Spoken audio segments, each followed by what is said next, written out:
Hello friends, हमारे channel information classes में आप लोगों का स्वागत है। यह क्वेश्चन सेमेस्टर 1 का आईआरसी हिस्ट्री का है। तो चलिए हम लोग स्टार्ट करते हैं।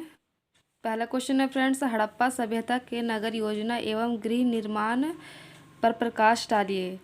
तो इसका आंसर होगा फ्रेंड्स, स्टार्टिंग करना है हाईलाइट से। जैसे कि यहाँ हड़प्पा सभ्यता का परिचय दे रहे थे, पहले उसको लिख के एक पैराग्राफ छोड़ के उसके नीचे से स्टार्ट करेंगे, जैसा कि हम यहाँ पर किए हैं। आप लोग देख सकते हैं। आप लोग इसी तरह एग्ज़ाम में कीजिएगा तो अच्छा मार्क्स आएगा। चलिए फ्रेंड्स स्टार्ट करते हैं। 1922 ईस्वी से पूर्व भारतीय सभ्यता का इतिहास वैदिक सभ्यता से आरंभ किया जाता था। 1922 से 23 से भारतीय पुरातत्व विभाग ने श्री राखलदास बनर्जी ने के नेतृत्व में सिंध के लरकाना जिले में खुदाई कराई, जिसे उस स्थान को मोहन जोदड़ो के नाम से जाना जाता है।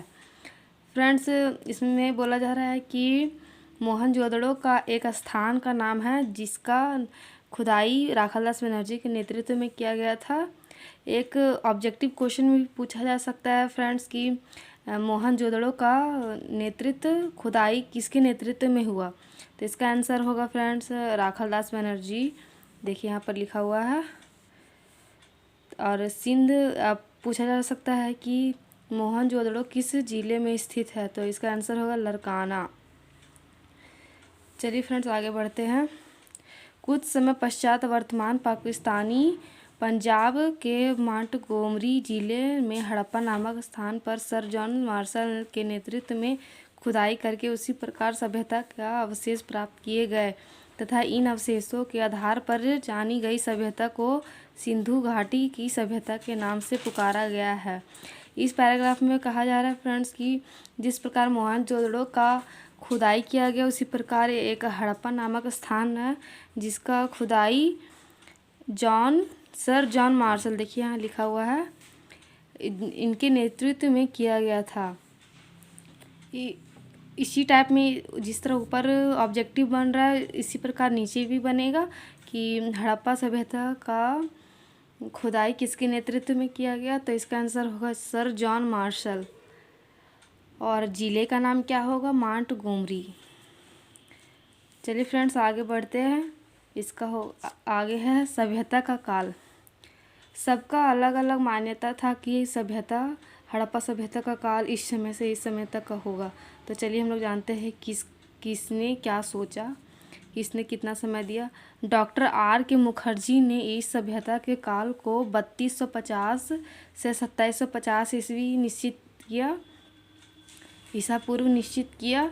डॉक्टर फवरी ने इसका समय 2800 से 2500 ईसा पूर्व बताया। डॉक्टर मैके इसके समय को 2800 से 2200 ईसा पूर्व निर्धारित करते हैं। सबका अलग अलग मान्यता था फ्रेंड्स कि सभ्यता काल का समय अलग अलग था। आगे है फ्रेंड्स नगर निर्माण योजना। हड़प्पा सभ्यता में किस प्रकार नगर निर्माण योजना।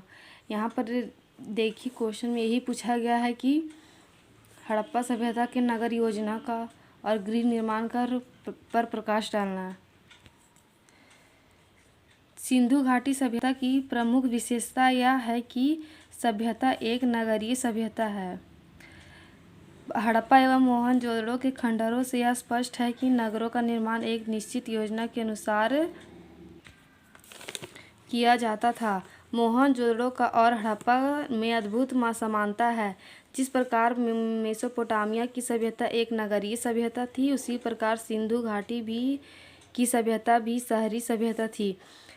यानी कि हड़प्पा और मोहनजोदड़ो एक नगरीय सभ्यता थी और वहाँ पर जितने भी कार्य किए जाते थे योजनाबद्ध तरीके से किया जाता था। इसे शहरी सभ्यता भी कहा जाता था। सिंधु घाटी सभ्यता को फ्रेंड्स शहरी सभ्यता भी कहा जाता था।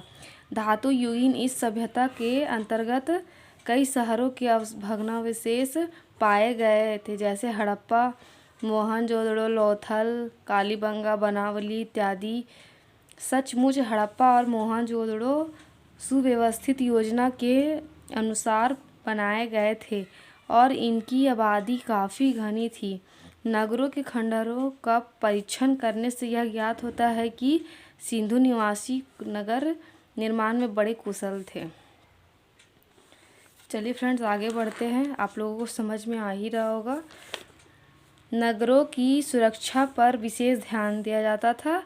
नगर मतलब यहाँ कहा जा रहा है फ्रेंड्स हड़प्पा, मोहनजोदड़ो जैसे स्थानों में नगरों की सुरक्षा पर विशेष ध्यान दिया जाता था। मोहनजोदड़ो नगर का विस्तार लगभग 1 वर्ग मील था। इसकी रक्षा के लिए चारों ओर से दीवारों से घेर दिया जाता था। इस तरह की व्यवस्था हड़प्पा में भी देखने को मिलती है। इससे बाहरी दुश्मनों से नगरवासियों को सुरक्षा प्राप्त होती थी और लोग सुख शांति से साथ रहते थे। हड़प्पा रावी मोहनजोदड़ो सिंधु नदी के किनारे स्थित है। इसमें कहा जा रहा है फ्रेंड्स हड़प्पा और मोहनजोदड़ो को बहुत ही इतने अच्छे से बनाया जाता था कि लोगों की सुरक्षा को ध्यान में रखते हुए बनाया जाता था, ताकि बाहरी दुश्मनों का वार नगर के लोगों पर ना हो और लोग अपने जीवन यापन सुख शांति से कर सके। इसमें फ्रेंड्स ऑब्जेक्टिव क्वेश्चन निकल रहा है, जैसे कि देखिए हड़प्पा किस नदी के किनारे है फ्रेंड्स, इसका आंसर होगा रावी। और मोहनजोदड़ो किस नदी के किनारे है फ्रेंड्स, इसका आंसर होगा सिंधु नदी के किनारे। आगे चलिए फ्रेंड्स देखते हैं सड़कें। हड़प्पा और मोहनजोदड़ो की सड़कें कैसी होती थी। नगर योजना में सड़कों का प्रमुख हाथ था। सड़कें उत्तर से दक्षिण और पूरब से पश्चिम की ओर एक दूसरे को समकोण पर काटती थी। फ्रेंड्स इसमें बोला जा रहा है कि हड़प्पा और मोहनजोदड़ो नगर योजना में सड़क बहुत ही अच्छे से बनाया जाता था।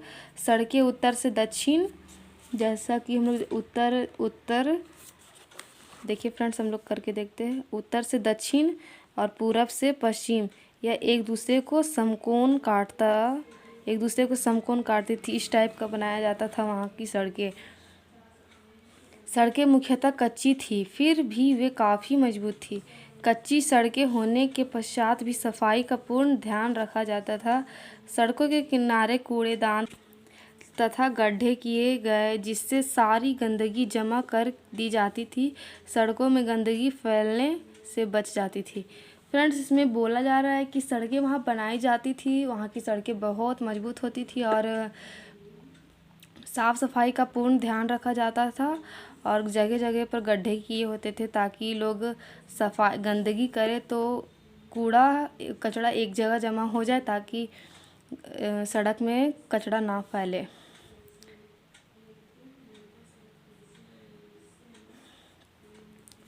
आगे है फ्रेंड्स नालियों की व्यवस्था। सड़क के किनारे नालियाँ होती थी जो पक्की एवं ढकी हुई थी।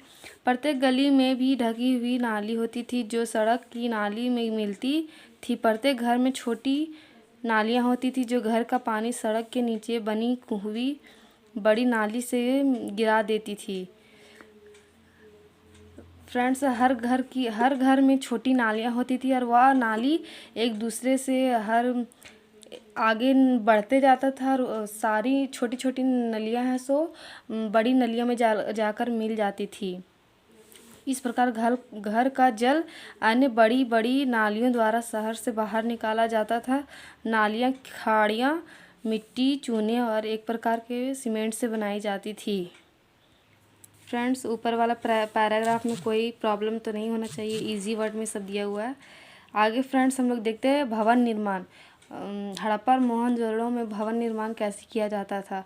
सिंधु सभ्यता निवासी भवन निर्माण कला में भी दक्ष थे। इनकी पुष्टि हड़प्पा, मोहनजोदड़ो आदि स्थानों से प्राप्त होती है।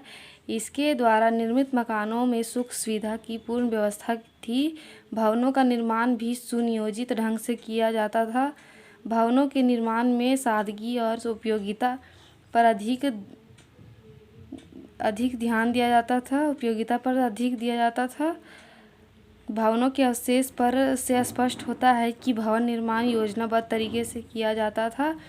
भवन निर्माण योजनाबद्ध तरीके से होता था फ्रेंड्स। सड़कों के दोनों ओर कतारों में भवन थे। जैसे कि यह रोड है फ्रेंड्स, और दोनों साइड घर होते थे, इस टाइप के घर होते थे फ्रेंड्स। सड़कों के दोनों ओर कतारों में भवन होते थे। ये हो गया फ्रेंड्स। मकानों में छोटी बड़ी दोनों प्रकार की ईंटों का प्रयोग किया जाता था। मकान की कई मंजिले के होते थे, जिनमें ऊपर जाने की सीढ़ियाँ होती थी। प्रत्येक घर में आंगन, स्नान गृह, शौचालय, नालियाँ तथा कुएं होते थे। मकान में हवा और रोशनी के लिए झरोखे बनाए जाते थे। दरवाजे लकड़ी के बनाए जाते थे। झरोखे मतलब फ्रेंड्स यहाँ बोला जा रहा है कि झरोखे मतलब खिड़कियाँ। घर में लाइट आने के लिए खिड़कियाँ खोली जाती थी। जगह जगह पर खिड़कियाँ होती थी ताकि लाइट आ सके। हड़प्पा और मोहनजोदड़ो में दो प्रकार के मकान मिले हैं। उनसे अनुमान लगाया जाता है कि बड़े मकानों में धनी लोग रहते थे और छोटे मकानों में गरीब लोग रहते थे। कच्ची ईंटों से छोटे छोटे मकान बनते थे। प्रत्येक घर में एक आंगन और 2 कमरे होते थे। उनकी छतें लकड़ी और मिट्टी से पाड़ी जाती थी। दीवारों पर चूने और मिट्टी का प्लास्टर किया जाता था। फ्रेंड्स, हड़प्पा मोहनजोदड़ो में 2 प्रकार का मकान मिला है और उनसे यह पता चलता है कि बड़े मकानों में अमीर लोग रहते थे और छोटे मकानों में गरीब लोग रहते थे। आगे है फ्रेंड्स, इस प्रकार उपरोक्त विवरण से स्पष्ट हो जाता है कि सैंधव सभ्यता के निवासी एक निश्चित योजना के अंतर्गत भवन निर्माण करते थे। उनकी भवन, सड़कें, नालियाँ और स्नानागार आदि इससे बात का प्रमाण है कि उनकी सभ्यता नगरीय सभ्यता थी, जहाँ नगरीय सुख सुविधा का पूरा ख्याल रखा जाता था। फ्रेंड्स, इसका आंसर यहाँ पर कंप्लीट होता है।